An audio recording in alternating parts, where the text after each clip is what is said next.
മൈസൂർ പരിപ്പ് ഉപയോഗിച്ചിട്ട് നമുക്ക് എങ്ങനെയാണ് പുളിങ്കറി ഉണ്ടാക്കണമെന്നാണ് നമുക്ക് ഇന്നത്തെ വീഡിയോയിൽ പറയുന്നത്. അതിനായിട്ട് വേണ്ടി മൈസൂർ പരിപ്പ്, കുറച്ച് മൈസൂർ പരിപ്പ് എടുത്തിട്ടുണ്ട്.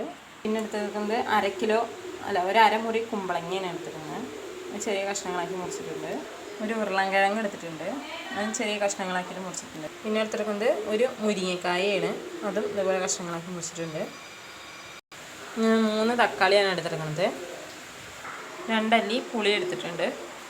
ഏകദേശം ഒരു തേങ്ങ ചിരകി എടുത്തിട്ടുണ്ട്. അതിൽ കുറച്ച് ജീരകം ഇട്ടിട്ടുണ്ട്. കഷ്ണങ്ങളും നന്നായിട്ട് കഴുകി എടുത്തിട്ടുണ്ട്. ആവശ്യത്തിന് അതിലേക്ക് വെള്ളം ചേർത്ത് കൊടുക്കാം.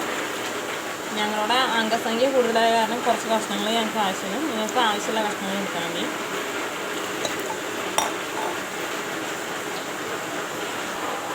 എനിക്ക് കുറച്ച് മഞ്ഞൾപ്പൊടി ഇട്ട് കൊടുക്കാം. ആവശ്യത്തിന് ഉപ്പിട്ട് കൊടുക്കാം. 2 ടീസ്പൂണ് മുളക് പൊടി ഇട്ട് കൊടുക്കാം. ഇതൊക്കെ പാടെ നമുക്കൊന്ന് വേവിച്ചെടുക്കാം. കഷ്ണം വേകുമ്പോഴേക്കും നമുക്ക് തേങ്ങ നൈസായിട്ടൊന്ന് അരച്ചെടുക്കാം. 2 ജീരകം ഇട്ടിട്ടാണ് അരച്ചെടുക്കുന്നത്. തേങ്ങ നമ്മൾ നന്നായിട്ട് അരച്ചെടുത്തിട്ടുണ്ട്. നമ്മൾ കൂട്ടാൻ നന്നായിട്ട് വെന്ത് വന്നിട്ടുണ്ട്.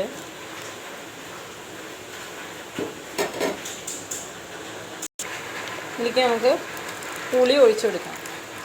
ആവശ്യത്തിന് പുളി ഒഴിച്ചു കൊടുക്കാം. പുളി ഒന്ന് തിളച്ച് വരുമ്പോൾ നമ്മൾ അരച്ച് വെച്ച തേങ്ങ ഒന്ന് ഒഴിച്ചു കൊടുക്കാം.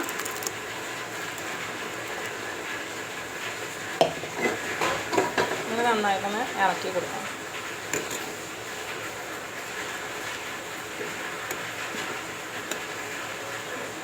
മണമൊക്കെ വന്ന് തുടങ്ങിയിട്ട് പുളിങ്കറിയുടെ മണമൊക്കെ വന്ന് തുടങ്ങിയിട്ട് നന്നായിട്ട് ഇളക്കി കൊടുക്കാം. ഒന്ന് തിളച്ച് വരട്ടെ.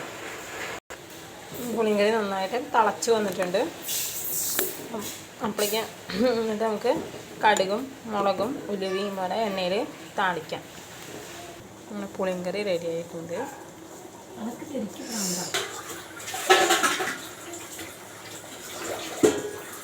നമ്മളെ പുളിങ്കറി റെഡി ആയിട്ടുണ്ട്.